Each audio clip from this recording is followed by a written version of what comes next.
बिस्मिल्लाहिर्रहमानिर्रहीम। स्टार्ट करते हैं जरा। आज जो हम टॉपिक करने जा रहे हैं that is the accounting software and the accounting packages. Accounting software या अकाउंटिंग पैकेजेस क्या है इसके बारे में हम क्विकली पहले डिस्कशन करते हैं एंड देन फिर हम इसमें से इंपॉर्टेंट चीज़ों को हाईलाइट करेंगे। अच्छा, अकाउंटिंग के अंदर होता क्या है? नॉर्मली पहले हमारे पास जो अकाउंटिंग हुआ करती थी वो हुआ करती थी अकाउंटिंग मैनुअल मैनुअल बेसिस के ऊपर अकाउंटिंग की क्या करते थे। लेकिन अब रिसेंट एरा के अंदर अब हम जो भी अकाउंटिंग ट्रीटमेंट कर रहे होते हैं मेजॉरिटी ऑफ द ऑर्गेनाइजेशन या कंपनीज के अंदर इस वक्त आपके पास हो गई that is the automatic accounting या जिसको हम कहते हैं कंप्यूटर बेस्ड अकाउंटिंग। तो अकाउंटिंग करने के लिए हमें कंप्यूटर बेस्ड अकाउंटिंग नॉर्मली की जा रही है और कंप्यूटर की बेसिस के ऊपर ही नॉर्मली अकाउंटिंग कर रहे होते हैं। अच्छा, एक बात जो बहुत जनरल है कि अगर हम कंप्यूटर बेस्ड अकाउंटिंग करते हैं तो एक बात याद रखिएगा कि कंप्यूटर बेस्ड अकाउंटिंग के अंदर होता क्या है। कंप्यूटर बेस्ड अकाउंटिंग के अंदर हमें हमें एक सॉफ्टवेयर यूज करना पड़ता है। याद रखिए, कोई ना कोई एप्लीकेशन यूज करनी पड़ती है जिसकी बेसिस के ऊपर हम उस अकाउंटिंग को परफॉर्म कर सकते हैं। सो इट मीन्स कि कंप्यूटर बेस्ड अकाउंटिंग करने के लिए हमें कोई ना कोई सॉफ्टवेयर की जरूरत पड़ती है। कोई ना कोई सॉफ्टवेयर की जरूरत पड़ती है जिसको यहाँ पर इस चैप्टर के अंदर नाम दिया गया पैकेजेस। यानी कि यहाँ पर हम सॉफ्टवेयर नहीं कहते, यहाँ पर उसको कहते हैं पैकेजेस। इस टॉपिक का नाम है दैट इज अकाउंटिंग पैकेजेस। तो अकाउंटिंग पैकेजेस या अकाउंटिंग सॉफ्टवेयर की हमें यहाँ पर जरूरत पड़ती है। अच्छा, अब अकाउंटिंग पैकेजेस या अकाउंटिंग सॉफ्टवेयर दो तरह के हैं।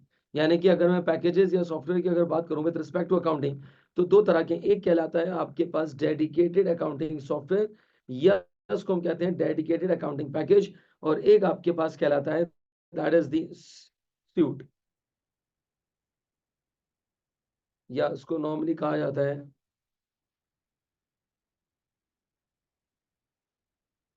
सूट कहा जाता है। अच्छा, डेडिकेटेड अकाउंटिंग सॉफ्टवेयर क्या है और सूट क्या है उसको भी हम डिस्कस करते हैं जरा। डेडिकेटेड अकाउंटिंग सॉफ्टवेयर कह लें और इसको कहते हैं सूट या इसको नॉर्मली जनरल पर्पस भी कहा जाता है। General purpose accounting software, general purpose accounting software भी कहा जाता है।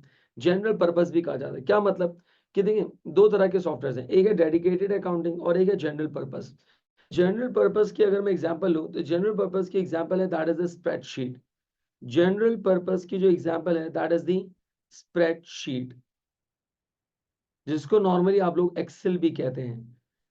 इसको जनरल पर्पस क्यों कहा जाता है? क्योंकि आप में से जिन लोगों ने इस सॉफ्टवेयर को यूज किया हो यानी कि स्प्रेडशीट को या एक्सेल को अगर आपने यूज किया हो तो आपने देखा होगा कि इसके अंदर मल्टीपर्पस है ये। यानी कि डिफरेंट पर्पसेस के आप इसको यूज कर सकते हैं। फॉर एग्जांपल, अगर आपने सेल्स रिपोर्ट बनानी है आप बना सकते हैं, मार्केटिंग रिपोर्ट बनानी है बना सकते हैं, ग्राफिकल कोई रिप्रेजेंटेशन वगैरह देनी है तो वो भी कर सकते हैं इसके अंदर, अकाउंटिंग की कोई पीएनएल बनाना चाहे वो भी बना सकते हैं। तो इट मीन्स ये एक ऐसा सॉफ्टवेयर है, ये एक ऐसा सॉफ्टवेयर है जिसके अंदर आपके पास मल्टीपर्पज टास्किंग है। यानी कि आप डिफरेंट काम यहाँ पर कर सकते हैं, अकाउंटिंग भी परफॉर्म कर सकते हैं, सेल्स भी है, मार्केटिंग भी है। तो ऐसा सॉफ्टवेयर जो बहुत सारे काम परफॉर्म करके दे रहा हो इसको हम कहते हैं जनरल पर्पस। ये जनरल पर्पस अकाउंटिंग सॉफ्टवेयर है, यानी कि अकाउंटिंग का काम तो हो जाएगा, बाकी सारे काम भी आप इसके अंदर परफॉर्म कर सकते हैं। लेकिन इसके अगेंस्ट में एक और सॉफ्टवेयर होता है that is known as what dedicated accounting software. इसका काम ही क्या है? ये सिर्फ अकाउंटिंग परफॉर्म करके देगा। आप अगर इससे कहें कि यार मुझे जो है वो सेल्स रिपोर्ट जनरेट करके दो, या मैं इसके अंदर मार्केटिंग की एक रिपोर्ट बनाता हूँ, या मैं इसके अंदर सेल्स का एक डाटा डालता हूँ, या मैं इसके अंदर एम्प्लॉय के टर्नओवर की फिगर कैलकुलेट करता हूँ, नहीं, ऐसा कुछ नहीं होने वाला। ये डेडिकेटेड अकाउंटिंग सॉफ्टवेयर है और उसका एक्सक्लूसिवली जो काम है that is for the accounting purposes. इसकी एग्जांपल्स जो इस वक्त आपके पास मार्केट के अंदर अवेलेबल हैं, मैं कुछ एग्जांपल्स यहाँ पे लिख देता हूँ, लाइक ऑरेकल, एक है पीच ट्री, और एक आजकल बहुत ज्यादा चल रहा है that is quick book. Internationally भी बहुत ज्यादा ये फेमस है, क्विक बुक है, ऑरेकल है, पीच ट्री है, या इसी तरीके से एक बहुत ही ज्यादा फेमस है दैट इज सैप। ये one of the best ERP system है इस वक्त जो कि मल्टीनेशनल ऑर्गेनाइजेशंस के अंदर इंप्लीमेंटेड है।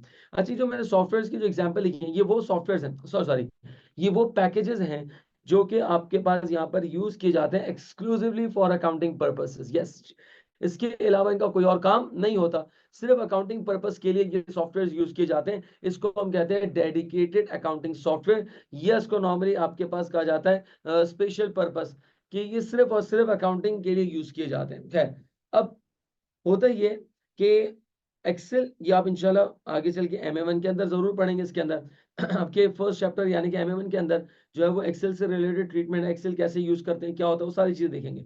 अभी मेरा हमारा फिलहाल जो काम है that is dedicated accounting software को थोड़ा सा और इवेल्युएट करना। अच्छा, डेडिकेटेड अकाउंटिंग सॉफ्टवेयर के अंदर फॉर एग्जाम्पल अगर एक सॉफ्टवेयर उठाता हूँ ऑरेकल या पीच ट्री है या क्विक बुक है, अब इस सॉफ्टवेयर के अंदर होता है क्या, डिफरेंट लेजर्स बनते हैं, लाइक हम लोग अकाउंट्स के अंदर ही बनाते हैं, मैन्युअली भी अगर आपको याद हो लेजर्स बनाते थे, कि फॉर एग्जांपल आपके पास परचेज का लेजर है, अकाउंट पेबल का लेजर है, इन्वेंट्री का लेजर है, सेल्स का लेजर है, रिसीवेबल का लेजर है, तो भी डिफरेंट लेजर्स बनाते थे। यहाँ पर सॉफ्टवेयर के अंदर इन लेजर्स को लेजर्स नहीं कहते, यहाँ पर इनको हम कहते हैं मॉड्यूल्स। यहाँ पर इनको हम कहते हैं modules. There are different modules, like there could be a sales module, there could be a purchase module,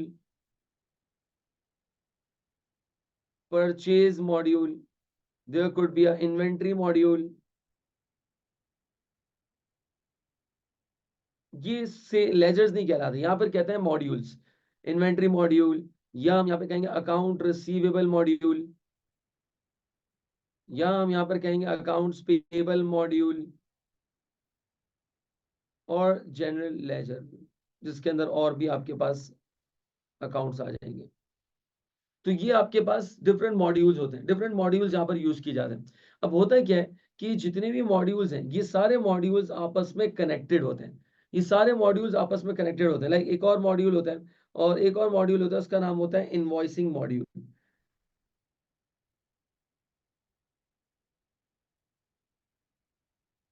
invoicing module.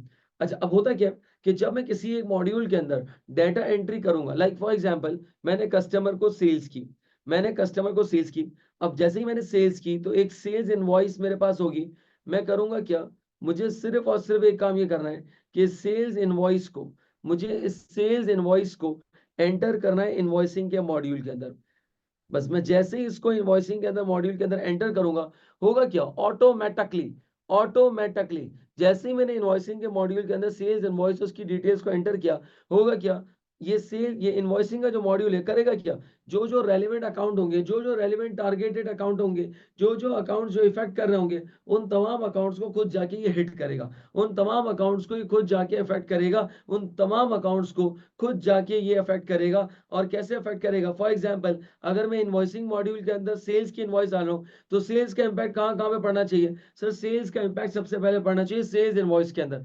तो ये ऑटोमेटिकली जाएगा और सेल्स इनवॉइस के अकाउंट को हिट करेगा, यानी कि इसको अपडेट करेगा, इसको अपडेट करेगा। आई टोल्ड यू, देखिए कंप्यूटराइज सिस्टम 3 प्रोसेस में काम करता है, input, process and output, input, process and output.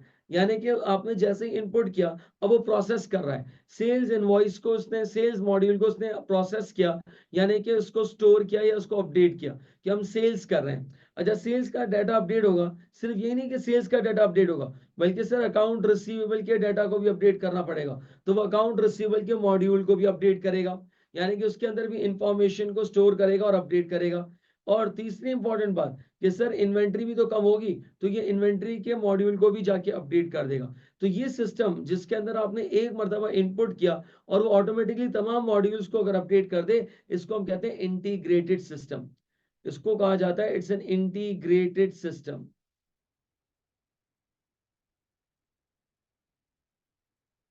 It's an integrated system, ये हमारे पास इंटीग्रेटेड सिस्टम कहलाता है, ये हमारे पास इंटीग्रेटेड सिस्टम कहलाता है। इंटीग्रेटेड सिस्टम का मतलब क्या होता है, all modules are interconnected, all modules are interlinked, all modules are connected with each other. तो ये आपके पास कहलाता है integrated system. So I repeat, हमने देखा अकाउंटिंग सॉफ्टवेयर दो तरह के, एक डेडिकेटेड, एक जनरल पर्पस है। डेडिकेटेड सिर्फ और सिर्फ अकाउंटिंग के लिए काम करता है और कोई काम नहीं करता। इस डेडिकेटेड सॉफ्टवेयर के अंदर डिफरेंट मॉड्यूल्स होते हैं, and each and every module is connected with other modules. यानी कि अगर आपने एक मॉड्यूल के अंदर एंट्री की, तो ऑटोमेटिकली बाकी के मॉड्यूल्स खुद ब खुद अपडेट होना शुरू हो जाएंगे। लाइक अगर मैं परचेज की इनवॉइस एंटर करूंगा, तो ऑटोमेटिकली परचेज इनवॉइस अपडेट होगी, यानी कि परचेज का मॉड्यूल अपडेट होगा, पेबल का मॉड्यूल अपडेट होगा, एंड देन इन्वेंट्री का मॉड्यूल अपडेट होगा। So this is something how it works. ये कहलाता है इंटीग्रेटेड सिस्टम। इंटीग्रेटेड का मतलब ये होता है all modules are interconnected, all modules are connected with each other. जी, यहां तक बात समझ में आ रही है, मुझे बताएं जरा।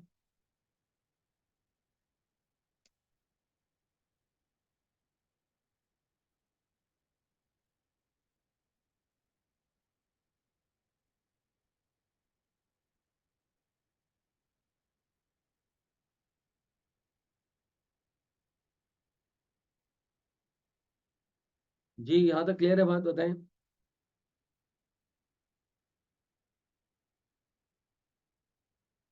Mubashir. Salman dot dot dot.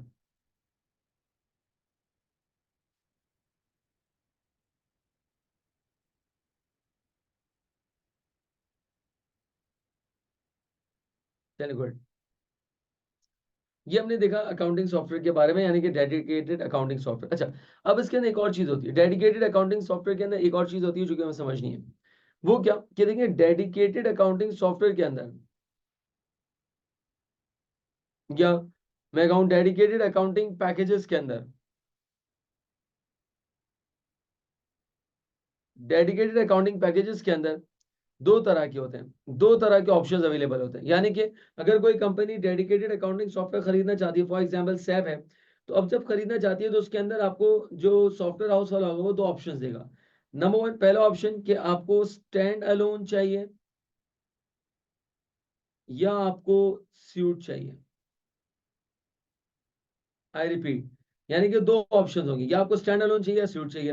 अच्छा, स्यूट में क्या होगा, स्यूट में क्या होगा कि एक ऐसा सॉफ्टवेयर, एक ऐसा पैकेज आपको मिलेगा जिसके अंदर आपके पास यहाँ पर डिफरेंट मॉड्यूल्स होंगे, लाइक इनवॉइसिंग का भी मॉड्यूल है, लाइक उसके अंदर परचेज का भी मॉड्यूल है, लाइक उसके अंदर जो है वो पेबल का भी मॉड्यूल है, लाइक इसके अंदर जो है वो अकाउंट रिसीवेबल का भी मॉड्यूल है, लाइक इसके अंदर जो है वो इन्वेंट्री का भी मॉड्यूल है।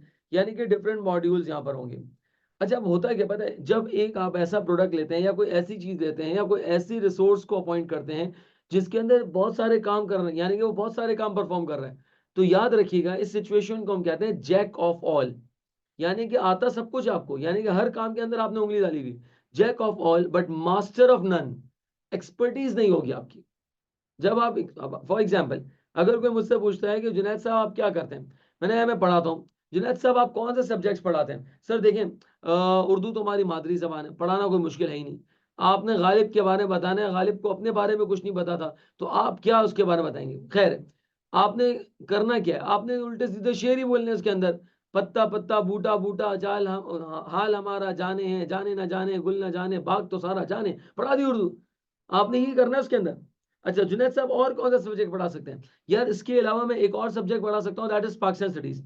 करना क्या, कुछ नहीं, वही जो बच्चा 10 साल से पढ़ता हुआ रहा है उसको 11वें साल में पढ़ाना है, वही 14 पॉइंट्स पढ़ाना है, पूरा एक पॉइंट याद है, Sindh should be separated for Bombay presidency. बेहतरीन, पाकिस्तान स्टडीज भी पढ़ा सकते हैं, बिल्कुल पढ़ा सकते हैं। अच्छा सर ये बताएं और कौन सा पढ़ा सकते हैं? Sir friction. हाँ सलमान बेटा, तू गालिब को आम बहुत पसंद है। अच्छा, फिजिक्स, फिजिक्स तो पढ़ाना कुछ है ही नहीं सर, क्या बात है। फिजिक्स के अंदर एक टॉपिक होता है फ्रिक्शन। एक बच्चे को उठाएं और उसको घसीटते हुए फेंकें, तो जब वो रगड़ता हुआ जाएगा, प्रैक्टिकल एग्जांपल होगी फ्रिक्शन की। मतलब आप फिजिक्स पढ़ाना कोई मेरे लिए मुश्किल काम नहीं है। अरे आपने वो क्या था, न्यूटन का था ना, third law of motion, every action has its opposite and equal reaction. आप बच्चे को लगाए एक चंबा क्लास के अंदर, चपेट लगाए उसको जोर से, ये आपका था एक्शन। अब उसको जो साउंड प्रोड्यूस होगा वो होगा उसका रिएक्शन। जितना जोर से चमाट मारेंगे उतनी जोर से आवाज आएगी। तीन चमाटे मार के आप उसको दिखाएं, एक हल्की मारे, फिर जोर से मारे, फिर और जोर से मारे, उतना ही उसको दर्द और उतनी ही तकलीफ और उतना ही वॉइस जनरेट होगा। ये आपने प्रैक्टिकल तरीके से फिजिक्स पढ़ा दी इसके अंदर, कोई मुश्किल काम ही नहीं है। केमिस्ट्री सर भाई के दाएं हाथ का खेल है, कुछ है ही नहीं उसके अंदर, केमिस्ट्री के अंदर बच्चे को कक नहीं पता, दो केमिकल मिला है, कुछ ना कुछ तो हो ही जाएगा। धुआं निकलेगा तो बोलना देखो बेटा धुआं निकलता है, कलर चेंज हो जाता तो बोलना बेटा कलर चेंज हो जाता है। मुश्किल ही नहीं है। सर इस्लामियत के बारे में यह खैर है, अल्हम्दुलिल्लाह, अल्लाह का शुक्र है, आपको प्रॉब्लम ही नहीं है। तो इसका मतलब ये कि जब मैं ये सारे सब्जेक्ट्स पढ़ा सकता हूँ, सारे सब्जेक्ट्स अगर मैं पढ़ा सकता हूँ, तो उसको कहते हैं जैक ऑफ ऑल। लेकिन याद रखना, जैक ऑफ ऑल होगा लेकिन मास्टर ऑफ नन, एक्सपर्टीज नहीं होगी। अगर किसी ने मुझसे कोई technical question physics chemistry maths के अंदर अगर पूछ लिया, so definitely I will not be able to answer that one reason mean, क्योंकि मैं जैक ऑफ ऑल दूं लेकिन मास्टर ऑफ नन, मुझे एक्सपर्टीज नहीं है। अगर किसी ने मुझसे गालिब की सवानाए उमरी पूछ ली, तो सर उसकी सवाना उम्री की सवानाई भी इंग्लिश में शायद लिख के ना दिखा सकूं कि सवानाई लिखते कैसे। तो इसका मतलब ये है कि इसको कहते हैं jack of all but master of none. इसी तरीके से यहां पर भी है कि अगर आपने सारे मॉड्यूल्स लिए हुए हैं, इसको कहते हैं स्यूट। अब स्यूट के अंदर होता क्या है? स्यूट के अंदर होता है कि आपको बहुत सारे मॉड्यूल्स मिल जाते हैं, लेकिन हर मॉड्यूल की अपनी एक लिमिटेशन होगी। यानी कि अगर मैंने परचेज मॉड्यूल है तो परचेज के अंदर वो कहेगा मैं आपको परचेजेस बता दूंगा, पूरे महीने की साल की परचेजेस कितनी है। पेबल में मैं आपको बता दूंगा कि आपका पेबल बैलेंस कितना है। रिसीवल के अंदर मैं आपको बता दूंगा कि आपको कितने कस्टमर से पैसे लेने हैं। लेकिन अगर मैं फॉर एग्जांपल रिसीवेबल मॉड्यूल से ये बोलूं कि यार मुझे कोई एनालिसिस की रिपोर्ट बना के दो कि मैं किस कस्टमर को कितने टाइम में पेमेंट करूं और मुझे कितने टाइम में पेमेंट कर देनी चाहिए, कितना टाइम मुझे अप्रोक्सीमेटली लेना चाहिए, और मुझे हाईलाइट करके बता देना कि इस कस्टमर की पेमेंट इतने टाइम में ड्यू हो जाएगी और जब जिस दिन ड्यू हो जाए उस दिन मुझे इसका नोटिफिकेशन। सर ये है कुछ टेक्निकल मामला, ये है कुछ इनसाइट नॉलेज, ये है कुछ एक्सपर्टीज।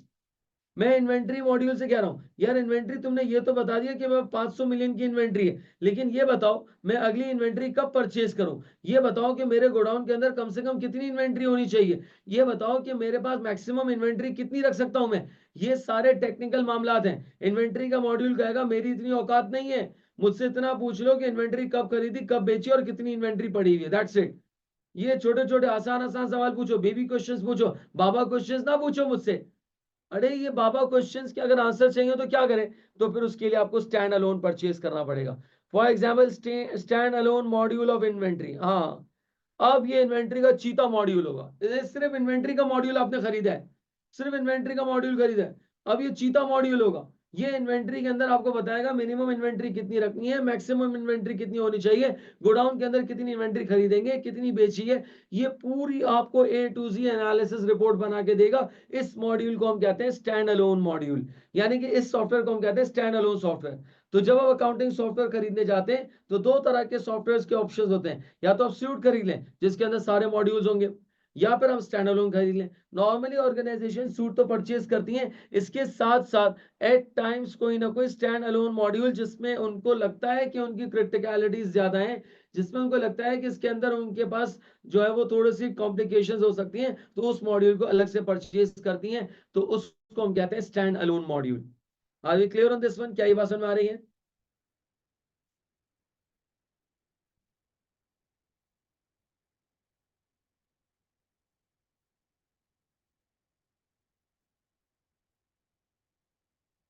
जी एवरीवन।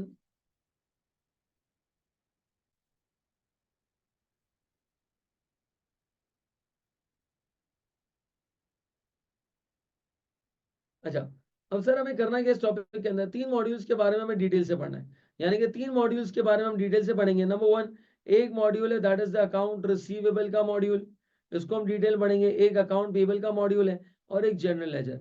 ये तीन मॉड्यूल्स का हमें थोड़ा डिटेल में समझना है कि ये मॉड्यूल काम कैसे करते हैं, ये मॉड्यूल किस तरीके से अपनी वर्किंग करते हैं। तो आज जरा इन तीनों मॉड्यूल्स की हम थोड़ा सा स्ट्रक्चर को देखें।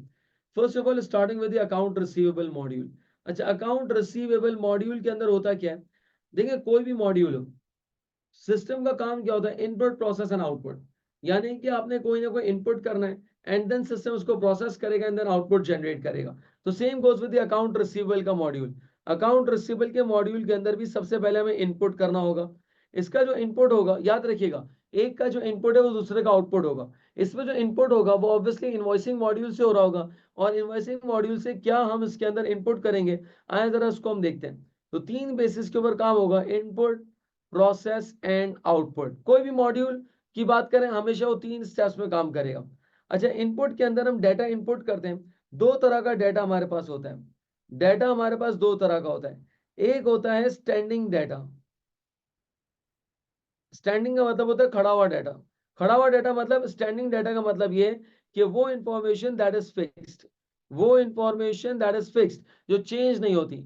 फिक्स्ड डेटा, स्टैंडिंग डेटा, यानी कि वो इंफॉर्मेशन जो चेंज नहीं होती उसको हम कहते हैं स्टैंडिंग डेटा। एक होता है आपके पास वेरिएबल डेटा,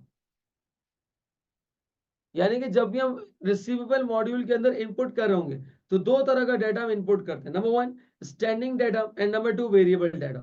स्टैंडिंग डेटा क्या होता है? दैट डजंट चेंज, उसके अंदर चेंज नहीं आता। अगर मैं स्टैंडिंग डेटा की कोई एग्जांपल्स दूं, तो कस्टमर का नेम, अब कस्टमर का नाम तो चेंज नहीं होता रहेगा ना। फॉर एग्जाम्पल आज सलमान है, कल सल्लू है, कल जमशेद है, फिर परसों इसने कहा कि सर मेरा नाम चेंज हो गया, रशीद हो गया है, फिर कह रहा है कि सर मेरा नाम फरीदा रख दिया। फरीदा? हाँ, कह रहा है सर वो मम्मी ने बोला मुझे फरीदा नाम बहुत पसंद था, मैंने तेरा नाम सलमान तो रख दिया, लेकिन अब फरीदा आज से तुझे बुलाएंगे। तो हो सकता है? नहीं सर, ऐसा नहीं हो सकता। सर इसका मतलब ये कि नेम वो डाटा है जो नॉर्मली चेंज नहीं होता। इसी तरीके से कस्टमर का अकाउंट नंबर, हमने लास्ट क्लास में देखा था कि हम हर चीज को कोड दे रहे होते हैं। तो अगर कस्टमर का कोई कोड है, कोई अकाउंट नंबर है, तो वो चेंज नहीं होगा। इसी तरीके से कस्टमर का कॉन्टैक्ट नंबर, इसमें भी बहुत कोई यूजुअल याद रखिएगा, इस पे चेंज नहीं आता। हाँ, स्टैंडिंग डाटा को अपडेट जरूर कर सकते हैं, अपडेट जरूर कर सकते हैं। बहुत फ्रीक्वेंट चेंजेस नहीं आती, बट एट टाइम्स जरूरत पड़ने पर उसको अपडेट कर सकते हैं। लाइक फॉर एग्जांपल, एक हमारे पास कस्टमर है, वो उसका एड्रेस, पहले वो आपके पास बैठता था डीएचए मस्जिद के बाहर, डिफेंस की मस्जिदों के बाहर बैठता था, लेकिन अब उसने अपना कैलिबर और बढ़ा दिया है। अब वो कह रहा है कि मैं डायरेक्टली करता ही हूँ। पहले मैं डीएचए फेज 1 और फेज 2 में होता था, अब मैं क्रीक विस्टा की मस्जिदों के अंदर जा रहा हूँ। यानी कि उसने अपना एड्रेस चेंज कर लिया। So there is a possibility, there is a possibility. तो इसका मतलब ये जो डाटा है ये नॉर्मली चेंज नहीं होता, अपग्रेड होता है। तो हाँ, डाटा को अपग्रेड जरूर कर सकते हैं लेकिन चेंज नहीं करते। That is known as what, the standing data. तो जब भी हम इनपुट करेंगे तो इनपुट करते वक्त एक आपके पास होता है दैट इज स्टैंडिंग डाटा, दूसरा होता है वेरिएबल डाटा। वेरिएबल डाटा के अंदर क्या होता है, that is the number of units. हर बार क्या मैं कस्टमर को सेम यूनिट्स सेल आउट करूंगा? नहीं, नंबर ऑफ यूनिट्स, रेट, यानी कि आपके उन यूनिट्स का रेट क्या है, हर बार ऑब्वियसली रेट सेम नहीं होगा।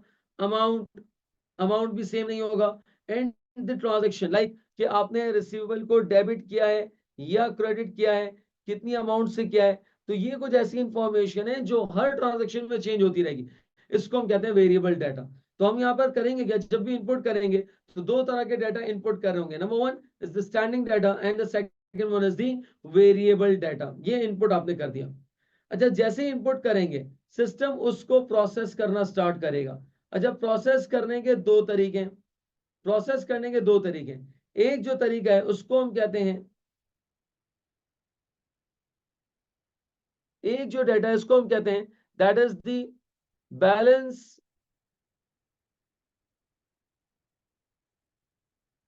Forward method. प्रोसेस करने के दो तरीके हैं, बैलेंस फॉरवर्ड मेथड और एक कहलाता है अनपेड इनवॉइसेस। चलिए ये भी मैं समझाता हूं, पहले यहां तक उसको डाइजेस्ट करेंगे। यहां तक बताया क्लियर है क्या जरा? पहले यहां तक बताया जरा। अकाउंट रिसीवेबल मॉड्यूल के अंदर हमारे पास तीन काम होंगे। Number one input, number two process and the third one is the output. जी बताएं जरा, यहां तक क्लियर है?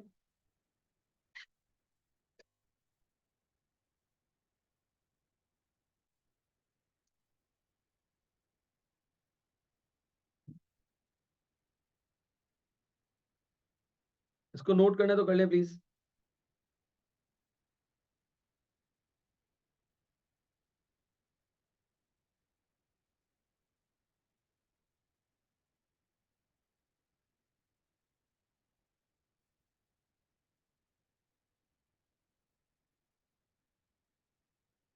कॉपी कर रहे हैं? कर लिया है?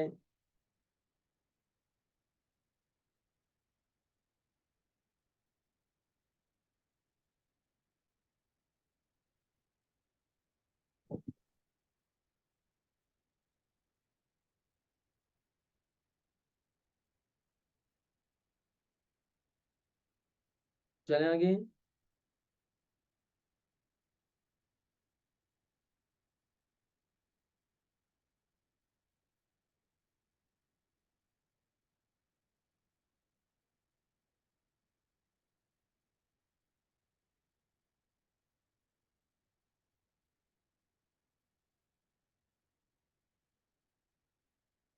चले अब सुनिए जरा।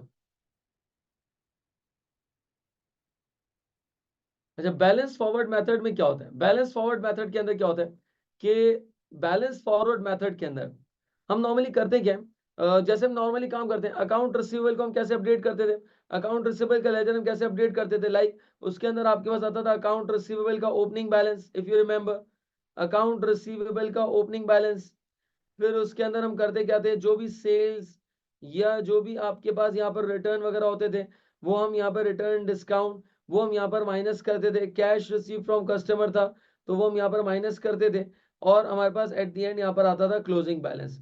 ये क्या है, ये बैलेंस फॉरवर्ड मेथड है। अब सिस्टम लेजर नहीं बनाता, सिस्टम वर्किंग करता है। सिस्टम वर्किंग क्या करता है कि सबसे पहले ओपनिंग बैलेंस लेगा, ओपनिंग बैलेंस के अंदर जो भी ट्रांजेक्शन्स ड्यूरिंग द ईयर की, ड्यूरिंग द पीरियड की होंगी, उन तमाम ट्रांजेक्शन्स को एडजस्ट करेगा एंड देन आपको अकाउंट रिसीवेबल का क्लोजिंग बैलेंस बता देगा, जो कि रिक्वायरमेंट होगी, जो कि सिस्टम का काम होगा, यानी कि अकाउंट रिसीवेबल का बैलेंस बताना।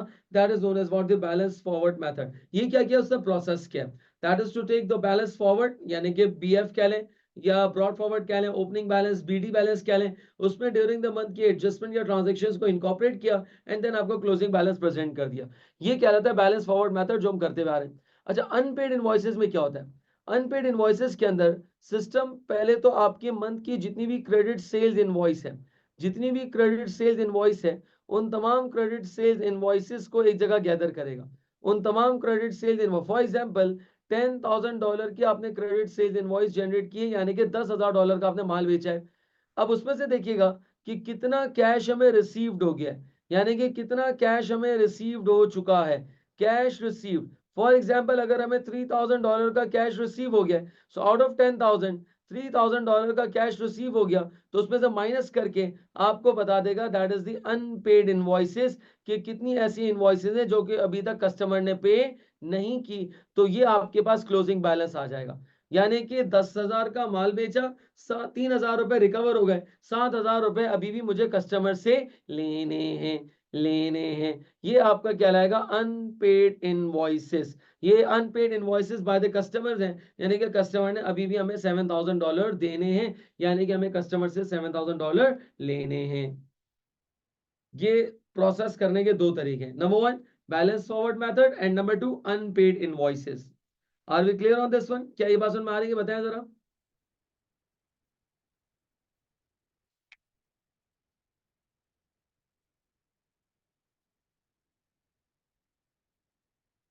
हेलो लेडीज एंड जेंटलमैन, क्या मेरी बात समझ में आ रही है? Dot dot M, Mubashir, Salman.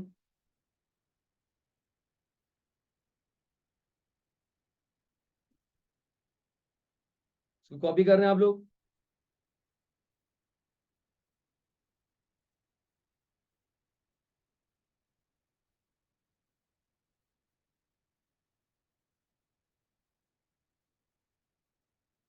आप लोग कॉपी कर रहे हैं इसको?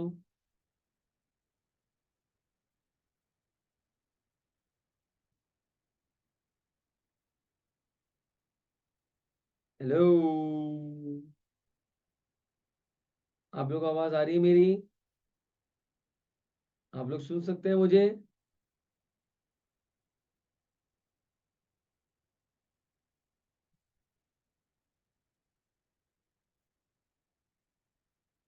Hello hello hello hello hello hello. जी कॉपी कर रहे हैं आप लोग? मुझे भी लिफ्ट कराएं।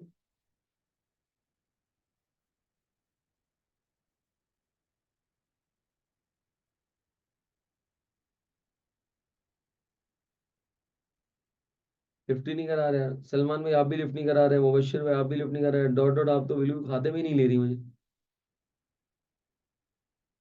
एम बस यही कि थोड़ा सा मैसेज कर देती हूँ।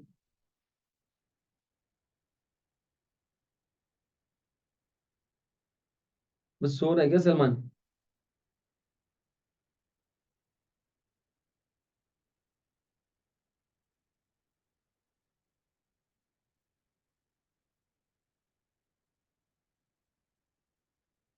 कॉपी कर लिया आप लोगों ने?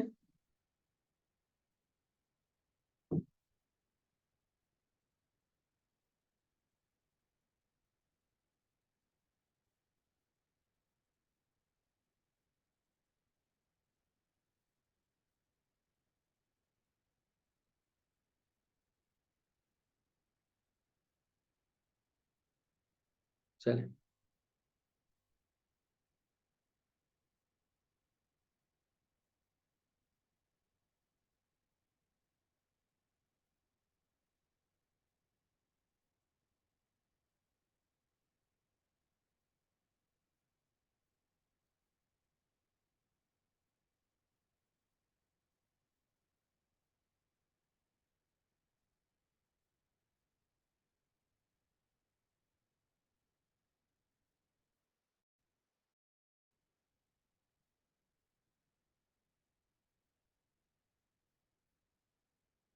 अच्छा, ये हमारे पास थ्योरीज क्या आ रही है सामने।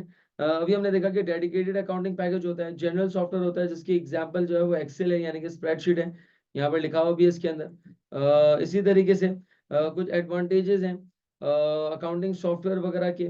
और सलमान यार रीड कर सकते हो प्लीज, मुझे जरा बताना। माइक ओपन कर सकते हो, घर वाले उठ तो नहीं जाएंगे, मारेंगे तो नहीं पकड़ के? सलमान भाई, क्या आप माइक ऑन करके रीड कर सकते हैं?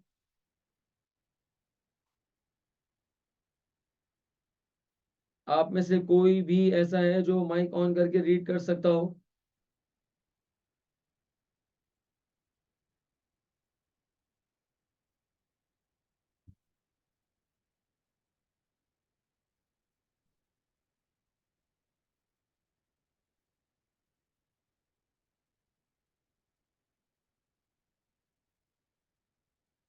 जी हेलो।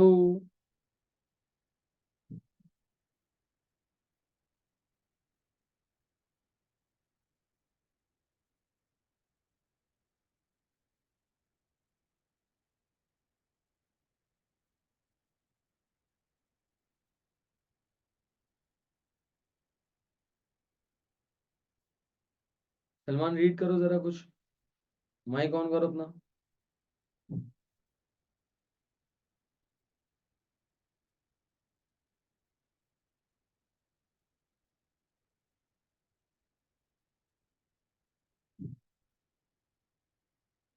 बाल बना के आ रहा है क्या?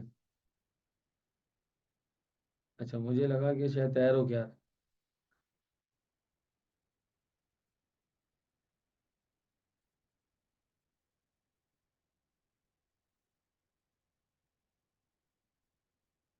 चलिए, जब तक सलमान तैयार होता है, तैयार होने गया पार्लर में, तब तक हम उसको देखते हैं जरा। अच्छा, एडवांटेजेस ऑफ अकाउंटिंग सॉफ्टवेयर और डिसएडवांटेजेस हैं। अच्छा, फिर क्या डिफरेंट मॉड्यूल्स, जैसे मैंने आपसे कहा कि अगर एक आपके पास only one module can alone called is known as what the stand alone module. और अगर जब सेवरल मॉड्यूल्स हो तो उसको नॉर्मली हम क्या कहते हैं, सूट। याद रखिएगा, ऑर्गेनाइजेशन नॉर्मली सूट परचेज करती है, लेकिन एट टाइम्स जब किसी एक स्पेसिफिक मॉड्यूल के अंदर स्पेशलाइजेशन चाहिए हो तो एक स्पेशल मॉड्यूल भी परचेज करती है। All modules are integrated with each other, यानी कि तमाम मॉड्यूल्स आपस में इंटीग्रेटेड हैं। एक मॉड्यूल का जो इनपुट होगा वो दूसरे मॉड्यूल का ऑटोमेटिकली आउटपुट बन जाएगा। अच्छा, इसी तरीके से यहाँ पर एक और चीज है, that is the account receivable, यानी कि account receivable, accounting for account receivable module हमने यहाँ पे देखा। इसको हम रीड करेंगे। सलमान की खूबसूरत आवाज के अंदर सलमान जैसे ही तैयार होकर इंशाल्लाह जाते हैं तो हम ये देखेंगे इसके अंदर के अकाउंट रिसीवेबल मॉड्यूल किस तरीके से वर्कआउट करता है। अच्छा, इन द मीन वाइल एक और चीज जरा समझिएगा कि एक होता है इनपुट प्रोसेस और दूसरा था आउटपुट। यानी कि आउटपुट में क्या होगा, आउटपुट के अंदर रिसीवेबल का जो आंसर होगा या रिसीवेबल मॉड्यूल का जो आंसर होगा वो लेजर्स में जाएगा। लेजर्स में जाने का मतलब ये है कि वो ट्रायल बैलेंस के अंदर रिकॉर्ड होगा, और ट्रायल बैलेंस हम यहाँ पर बनाएंगे for the preparation of income statement and balance sheet. अच्छा, सेकेंडली एक आउटपुट आपके पास जो होगा that be in the form of statement, यानी कि स्टेटमेंट बनी हुई आ जाएगी कस्टमर की कि कस्टमर को कितना माल खरीदा है, कितना माल बेचा है। चलिए, अब सलमान अब हमारे साथ आ चुके हैं और इस वक्त सलमान हमारे साथ मौजूद है लाइव। जी सलमान साहब, आपकी खूबसूरत आवाज।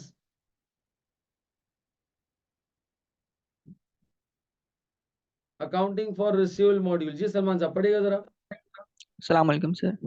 वालेकुम अस्सलाम। सलमान साहब इस वक्त हमारे साथ मौजूद हैं और इस वक्त ये स्विट्जरलैंड के अंदर यहाँ पर मौजूद हैं, वहाँ का वेदर एंजॉय कर रहे हैं। सलमान साहब, कैसा लग रहा है आपको मौसम?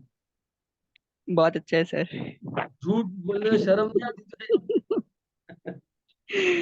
जी जी सलमान साहब, पढ़ेगा जरा अकाउंटिंग। अच्छा, बाकियों को सलमान साहब की आवाज आ रही है, प्लीज जवाब दें, यस या नो। क्या आप सलमान की खूबसूरत आवाज सुन सकते हैं जो कि इंडोनेशिया की ठंडी ठंडी हवाएं भी साथ लेकर आ रही हैं? अच्छा, स्विट्जरलैंड में तुम थोड़ी सा, अच्छा इंडोनेशिया में नहीं। चलिए जनाब, सलमान साहब पढ़िएगा जरा accounting for receivable module. Accounting for receivable module. A computerized receivable ledger will be accepted to keep the receivable ledger up to date, and also it should be able to produce certain output. देखो, अभी Example output state दे रहा है, output क्या दे रहा है? Statement, analysis report, response to the file और interrogation. Interrogation का मतलब कि अगर कोई आपके पास कस्टमर है, अगर कोई कस्टमर है, उसने आपसे कोई रिस्पॉन्स या कोई क्वेरी पूछी है कि मेरा आउटस्टैंडिंग बैलेंस कितना है, तो आप उसको हाईलाइट कर सकें, आइडेंटिफाई कर सकें, तो आप उसके क्वेश्चंस को रिस्पॉन्स कर सकें। जी आगे। The output may be produced daily, weekly, monthly, quarterly, or periodically. periodically, यानी कि जब आप चाहें आप स्टेटमेंट या कोई भी रिपोर्ट जनरेट कर सकते हैं। जी आगे। Note 1. Input, process, and याद output रखिएगा कि तमाम takes मॉड्यूल्स place. के अंदर ये काम सेम होगा, इनपुट भी होगा, प्रोसेस भी होगा और आउटपुट भी होगा। जी next. Note 2. In each module, there are two types of data: ये दो standing तरह के does डाटा not होते हैं, एक होता change. है स्टैंडिंग डाटा, एक होता है स्टैंडिंग डाटा, और एक आपके पास कहलाता है, एक स्टैंडिंग डाटा होता है और एक आपके पास कहलाता है that is the variable data. Standing data क्या होता है? वो डाटा जो कि नॉर्मली चेंज नहीं होता, और वेरिएबल डाटा हर ट्रांजैक्शन में चेंज होता रहेगा। आगे। The receivable ledger file will consist of individual records for each customer account. The following fields in the receivable standing data are as follows. अच्छा, अब ये जो एग्जांपल्स है ना, ये आपने हार्ट बनाना है, इसके ऊपर दिल बनाना है। मैं भी बना देता हूँ दिल। ये आपने उसके ऊपर दिल बनाना है और उसको आपने करना है learn by heart. Learn by heart, ये लर्न बाय हार्ट, ये दिल में थोड़ा सा जो है ना वो नीचे झोल आ गया, थोड़ा सा कमजोर हो गया दिल, लेकिन आपने ये दिल बनाना है। ये स्टैंडिंग डाटा और वेरिएबल डाटा के एग्जांपल्स हैं। एग्जामिनर एमसीक्यू में पूछ सकता है। दूसरे दिल को फाइलेज हो गया, इसलिए वो थोड़ा सा ऐसा है। ये दोनों एग्जांपल्स आपने याद रखनी है। जी बताएं, स्टैंडिंग डाटा की क्या क्या एग्जांपल्स हो सकती हैं? Customer account number, customer name, address, credit limit, account sales analysis code, account type, balance forward and open item. जी, यानी कि ये जो भी हमने डिस्कस किया था कि आप इस कस्टमर के बैलेंस को किस तरीके से कर रहे हैं, यानी कि आपने बैलेंस फॉरवर्ड मेथड यूज किया है या आपने जो है वो आपके पास जो है वो अनपेड आइटम आपने किया है। जी आगे। Other variable data that other update variable the data की क्या क्या एग्जांपल्स है? पढ़ना जरा Salman. transaction data, transaction description, transaction code, अच्छा, debits, ट्रांजैक्शन credits, डिस्क्रिप्शन का मतलब कि सेल्स है, सेल्स रिटर्न है, कैश रिसीव है, क्या है, ये आपने बताना होगा। आगे। debits, credits, balance. जी, ये आपने सारी इंफॉर्मेशन जो है वो हाईलाइट करनी है, यानी कि ये आपका वेरिएबल डाटा है। जी इसके बाद next.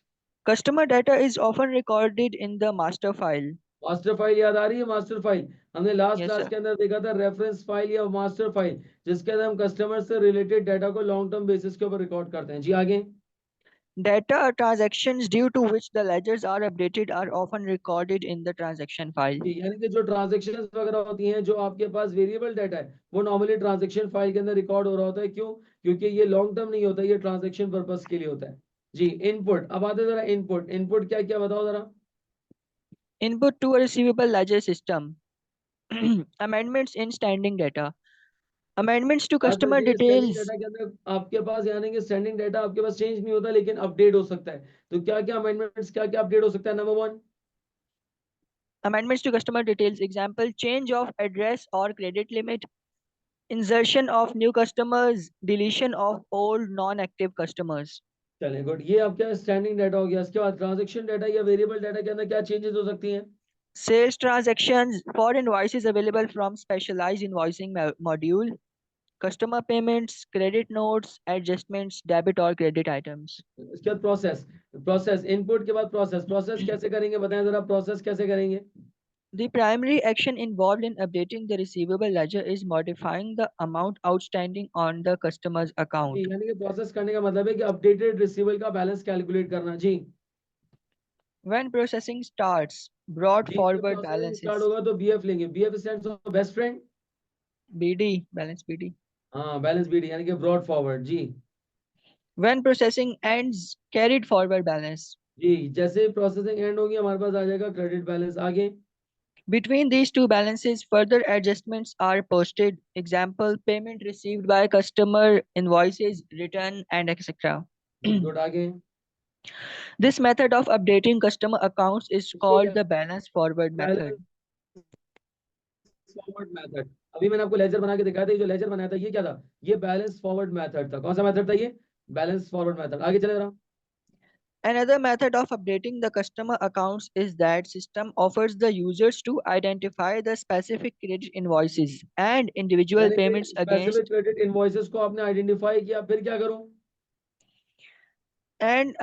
specific invoices. The customer outstanding balance is the sum of the unpaid open items. जी, यानी कि करूंगा क्या? एन इंडिविजुअल पेमेंट, यानी कि जो पेमेंट कर दिए कस्टमर्स ने उसको मैं वहां से लेस कर दूंगा। जैसे ही मैं उसमें से लेस कर दूंगा तो जो आपके पास डिफरेंस आएगा that is the outstanding balance is the sum of unpaid open item, यानी कि ये वो अमाउंट है जो कि अभी तक हमने कस्टमर से रिसीव नहीं की या हमें कस्टमर से पैसे लेने हैं, लेने हैं। क्या मेरी बात सुन पा रही है?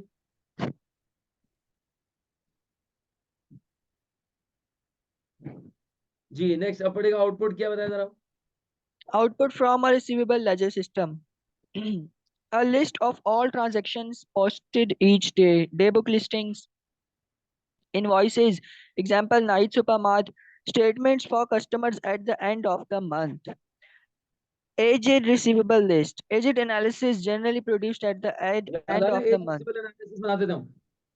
एज रिसीवेबल एनालिसिस भी हम इसकी मदद से बना सकते हैं, यानी कि at the end of the month और पीरियड। आगे Sales analysis reports.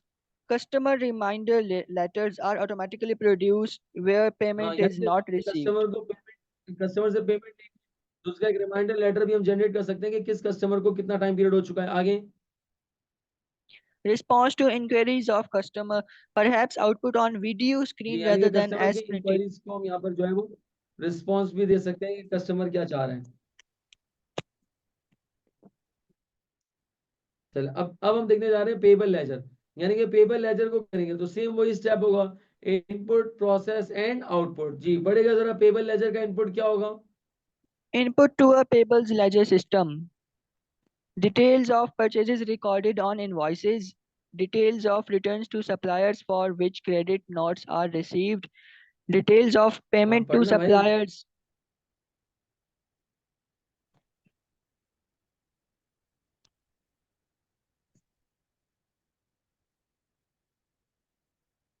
हेलो, जी सर।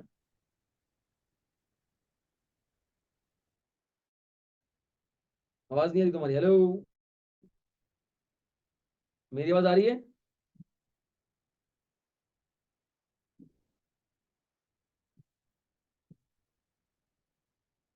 मेरी आवाज आ रही है आप लोगों को?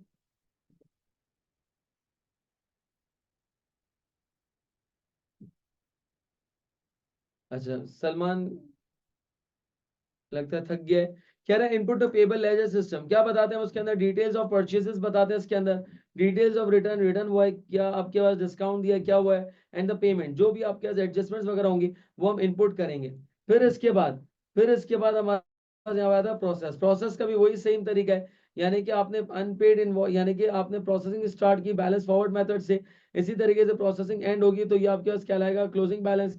और आपके इन बिटवीन आपने करना क्या है, डिफरेंट ट्रांजेक्शन्स को इनकॉर्पोरेट करना है। ये मेथड जो आपके पास है ये कहलाता है बैलेंस फॉरवर्ड मेथड। अच्छा इसके अंदर भी दूसरा तरीका भी है कि आप अनपेड या फॉर एग्जांपल आप क्रेडिट परचेज इनवॉइसेस को गैदर करें। वहां पर क्रेडिट सेल्स इनवॉइस था, यहाँ पे क्रेडिट परचेज इनवॉइस है, उसको आप गैदर करें और उसमें से जो पेमेंट भी है उसको माइनस कर दें। जब माइनस करेंगे तो जो आंसर आपके पास आएगा उसको अनपेड नहीं कहेंगे, यहाँ पर नाम थोड़ा डिफरेंट दिया हुआ है, यहाँ पर कहा हुआ है अनसेटल्ड ओपन आइटम। याद रखिएगा पेबल के केस के अंदर यहाँ पे क्या लाएगा, अनसेटल्ड ओपन आइटम, जबकि रिसीवेबल के केस के अंदर अनपेड ओपन आइटम था। तो ये अनसेटल्ड ओपन आइटम कहलाएगा, तरीका वही है, सिर्फ नाम हमने यहाँ पर चेंज कर दिया। अच्छा पेबल लेजर का जो आउटपुट होगा, पेबल लेजर का जो आउटपुट होगा that would be again same वही, लिस्ट ऑफ ट्रांजैक्शन आ जाएगी, एनालिसिस रिपोर्ट बन जाएगी, list of suppliers balances together with the reconciliation of the total balance, balance forward and the transaction for the month and the total balance carried forward. यानी कि पूरी summary हमारे पास यहाँ पर आ जाएगी आउटपुट के अंदर। If complete details of all unsettled items are given the ledger is known as what, open ended ledger. अच्छा फिर इसके बाद कुछ स्पेशल इंफॉर्मेशन भी हम ले सकते हैं, लाइक प्रोडक्ट की कॉस्ट अगर कैलकुलेट करनी हो तो costing report, updating records about the non current asset, comparison with the budget and aged payable list. यानी कि ये हमारे डिफरेंट कुछ स्पेशल फीचर्स हैं जो कि हम पेबल लेजर के थ्रू जो है अवेल कर सकते हैं। अच्छा इसके बाद फिर आ रहा है जनरल लेजर। जनरल हमने कहा था तीन तीन मॉड्यूल्स की हमें थोड़ी सी डिटेल डिस्कशन करनी है, रिसीवेबल मॉड्यूल, पेबल मॉड्यूल, और अब हमारे पास आ रहा है that is the general ledger module. जी सलमान साहब पढ़ेगा जरा general ledger module. Hello Salman where are you?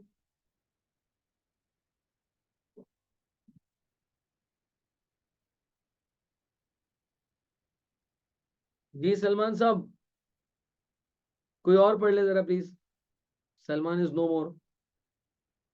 Dot dot आप पढ़ लें, AM आप पढ़ लें।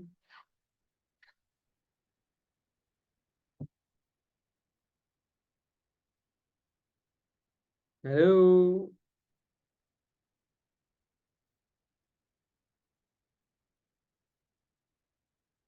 मुबशिर,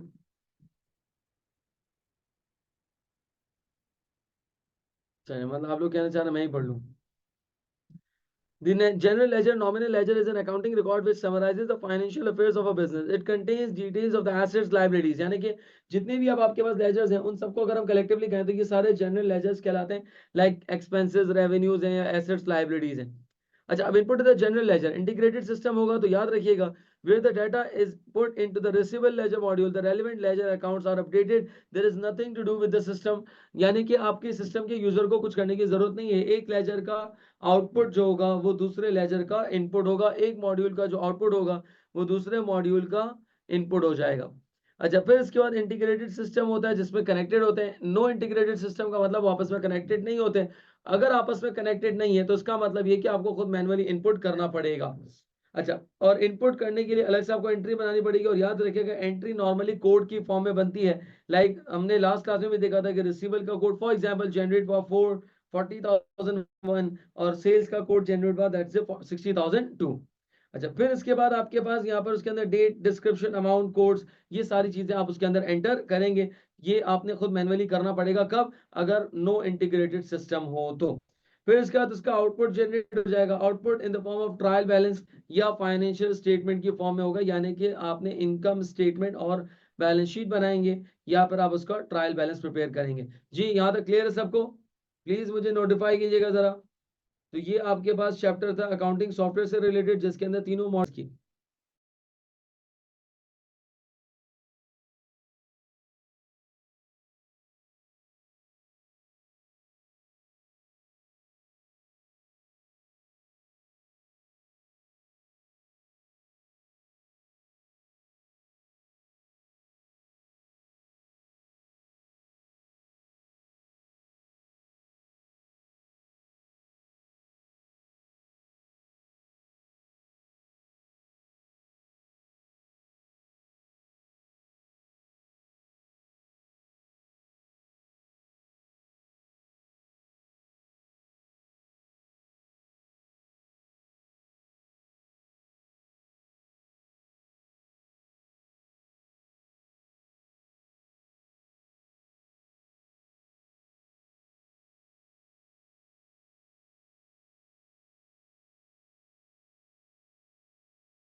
जी, यहाँ तक क्लियर।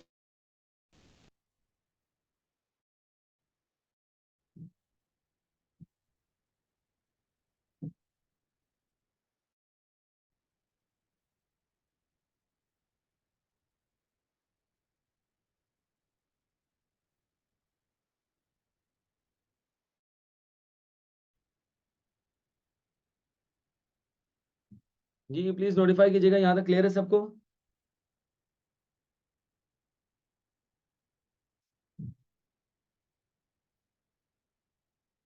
अच्छा, इसके बाद जो नेक्स्ट टॉपिक है हमारा that is the banking system. Banking के अंदर क्या होता है? अच्छा, नेक्स्ट टॉपिक ये थ्योरी का हमारा नेक्स्ट टॉपिक है दैट इज द बैंकिंग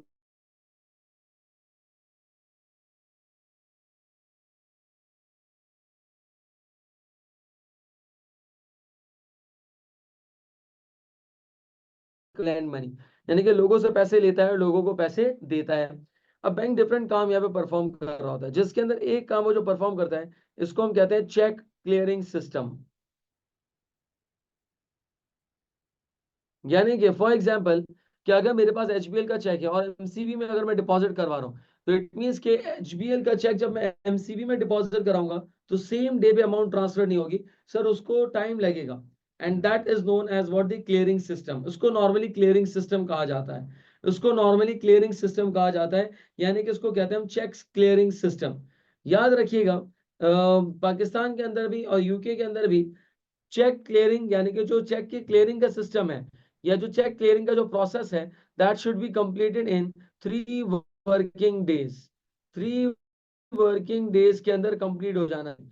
यानी कि फॉर एग्जांपल कि अगर आपने मंडे को चेक डिपॉजिट किया है, सो इट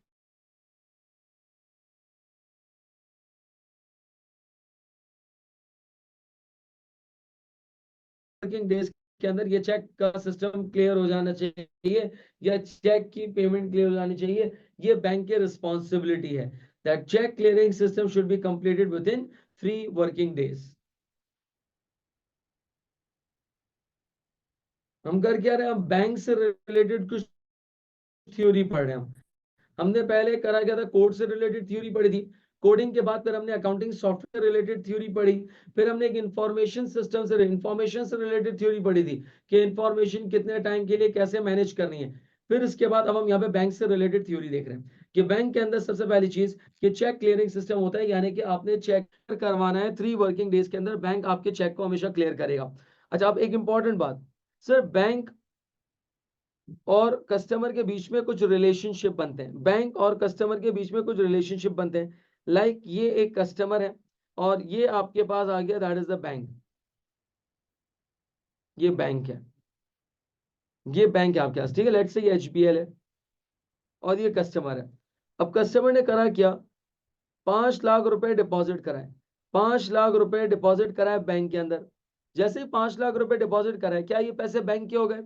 क्या ये पैसे बैंक के हो गए? क्या ये पैसे बैंक के हो गए? बताएं जरा, क्या ये पैसे बैंक के हो गए? यानी कि अगर एक कस्टमर 5 लाख रुपए बैंक में डिपॉजिट करा रहा है, अपने अकाउंट में डिपॉजिट करा रहा है, तो क्या ये पैसे बैंक के हो गए? नहीं सर, ये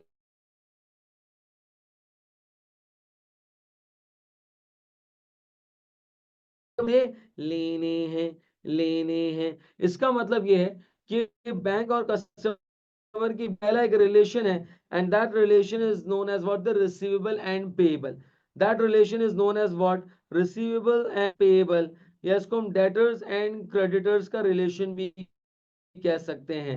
डेटर्स एंड क्रेडिटर्स का रिलेशन भी कह सकते हैं। तो बैंक और कस्टमर के बीच में कुछ रिलेशनशिप्स क्रिएट होती हैं, और वो रिलेशनशिप्स क्या है? Number 1, receivable and payable. अच्छा, एक और रिलेशनशिप है जो बैंक और कस्टमर के बीच में क्रिएट हो सकता है। एक और रिलेशनशिप है जो बैंक और कस्टमर के बीच में क्रिएट हो सकता है।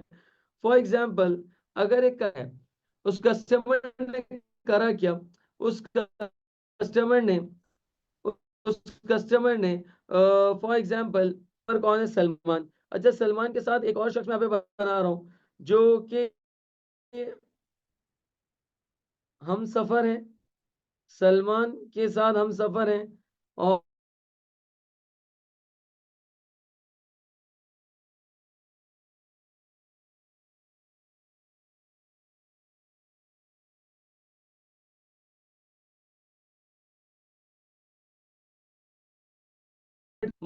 स्पेलिंग नहीं आती तो क्या हो जा तो सकता है। खैर, अब उन्होंने कहा कि यार हम ऐसे कैसे चले जाए, हमारे पास इतना सारा गोल्ड पड़ा हुआ है घर में, और वो गोल्ड हम ऐसे रखे कि बहुत सारे चोर और चोरनियां, बहुत सारे डकैत और डकैतनियां हमें जानते हैं, और हो सकता है अल्लाह ना करे वो चोरी या डकैती कर ले, तो क्या करें? एक काम करते हैं, किसी ईमानदार शख्स के पास हम वो गोल्ड रखवा देते हैं। जी बिल्कुल, आपके जहन में मैं ही आ रहा हूँ, मैं समझ सकता हूँ इस बात को। लेकिन द थिंग इज कि मैं खुद उस वक्त वर्ल्ड टूर पे गया हुआ था, तो ऑब्वियसली मेरे लिए पॉसिबल नहीं था।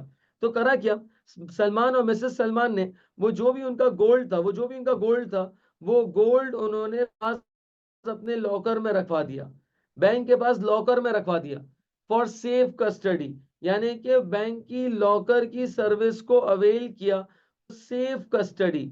याद रहे, जब आप कोई सेफ कस्टडी के लिए किसी के पास चीज रखवाते हैं, तो उसको लॉ में हम कहते हैं बेलमेंट। उसको लॉ में हम कहते हैं बेलमेंट। और जो ये सेफ कस्टडी के लिए चीजें रख रखवा रहा होता है वो कहलाता है बेलर, और जिसको रखवाई जाती हैं उसको कहते हैं बेली। जी हाँ, it is there is another relation that is a bailor and bailee. याद रहे, मैं नहीं कह रहा कि हर बार होगा ये रिलेशन। भाई अगर आपने अपनी कोई भी प्रोडक्ट या कमोडिटी बैंक के पास रखवाई है, आपने अपनी कोई भी कमोडिटी बैंक के पास सेफ सिक्योरिटी के लिए रखवाई है, सेफ कस्टडी के लिए रखवाई, इज नोन एज, ये रिश्ता क्या कहलाता है? ये कहलाता है बेलर एंड बेली। अच्छा, देयर कुड बी अ तीसरा रिश्ता। अब वो तीसरा रिश्ता क्या है? For example mister and Mrs Salman ने एक गाड़ी परचेज की। अच्छा, ये गाड़ी थोड़ी सी जगह कम थी इसलिए ऐसी टोपी जैसी लग रही है, या पता नहीं क्या लग रहा है ये, लेकिन मैं गाड़ी समझाने के लिए यहाँ पे मर्सिडीज का लोगो बना देता हूँ, सलमान टायर भी बना देता हूँ ताकि आपको कोई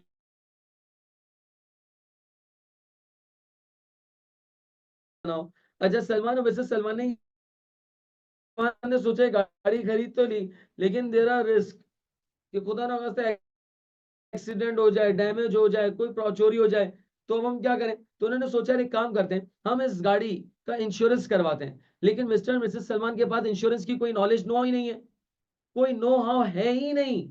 तो अब करें क्या?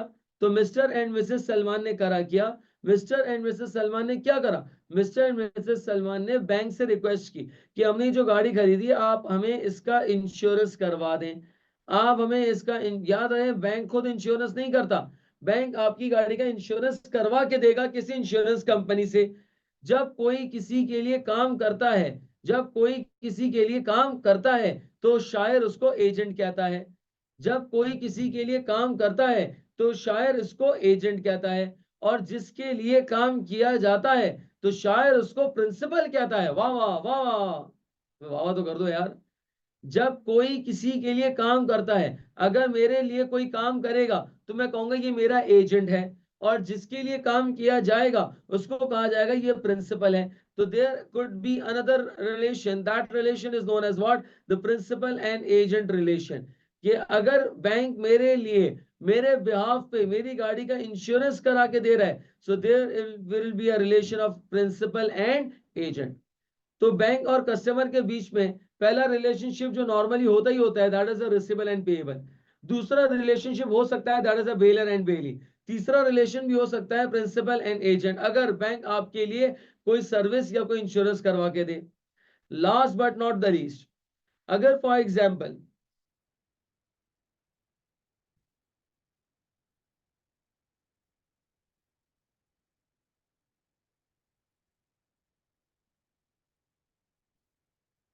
चौथा रिलेशन, यार बुक से देख के बताना क्या था चौथा रिलेशन?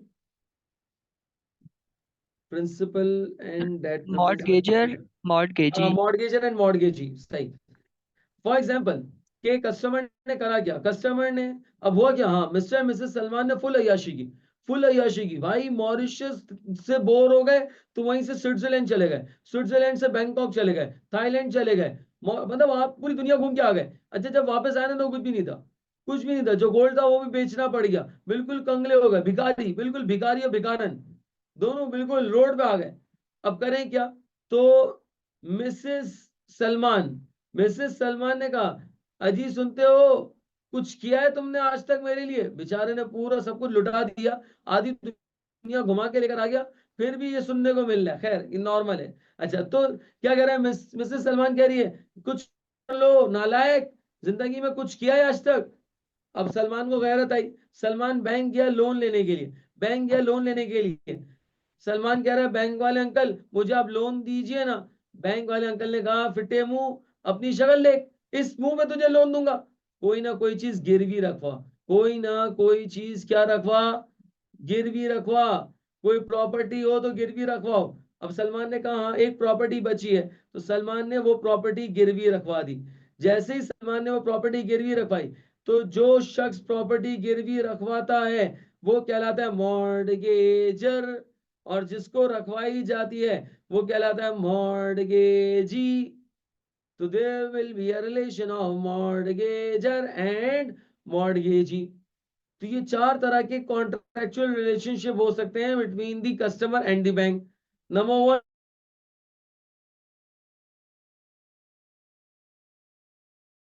mortgager and mortgagee। क्या ये बात समझ में आ रही है?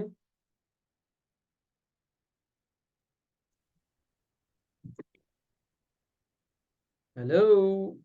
जी सर आ रही। अच्छा, ये तो रिलेशन है ना, ये कहलाते हैं कॉन्ट्रेक्चुअल रिलेशन, कि अगर आपने गोल्ड रखवाया तो ये रिलेशनशिप क्रिएट होगा, वरना नहीं होगा। इसको कहते हैं कॉन्ट्रैक्चुअल रिलेशनशिप। इसको कहते हैं कॉन्ट्रैक्चुअल रिलेशनशिप। एक relationship between the bank and customer होता है, एक relationship between the bank and customer होता है, and that relation is by default, यानी कि इसके लिए एग्रीमेंट करने की जरूरत नहीं है। और उस रिलेशनशिप का नाम है, दैट इज फिड्यूशियरी रिलेशन। अच्छा, फिड्यूशियरी रिलेशनशिप क्या होता है? फिड्यूशियरी रिलेशन कहते हैं अ रिलेशनशिप ऑफ ट्रस्ट। लॉ ये कहता है कि देखो, कस्टमर तुम्हारे पास पैसे डिपॉजिट करवा रहा है, अपने करोड़ों रुपए डिपॉजिट करवा रहा है। इसका मतलब ये है कि यार वो तुम्हारे पर अंधा विश्वास कर रहा है, ब्लाइंड ट्रस्ट कर रहा है। तो it means there is a relationship of trust. इस रिलेशनशिप को हम कहते हैं फिड्यूशियरी रिलेशनशिप। अब इस रिलेशनशिप के अंदर बैंक ने इस रिलेशनशिप के अंदर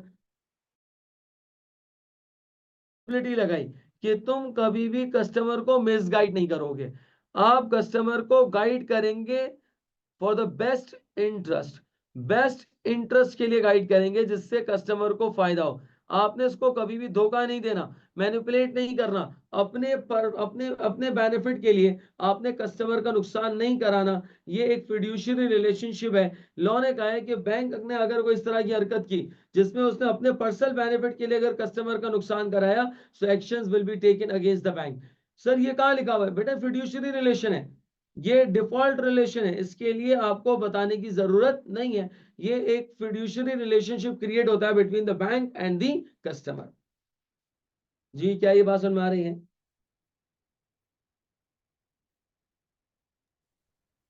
हेलो।